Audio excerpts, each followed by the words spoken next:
Hey guys, I'm going to show you how to unfreeze a condense pipe because we've had about 30 calls just today with frozen condenses. Signs of it is your boiler will say an ignition failure when you start hearing a really loud gurgling noise in your boiler. 9 times out of 10 it does come out of the back of the boiler where the flue is, but here it's just down here at low level. We tried to insulate it to prevent it, but it's just not shifting. So take the insulation off and pour boiling hot water all the way across, as much as you can, all the way across the pipe, because it will be froze all the way down to the drain. Now once you get to the drain you'll see some ice coming out.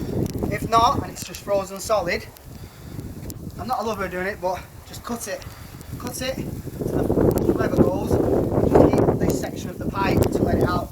Your boiler will fire up and you'll have some heating for these -6 conditions. Good luck.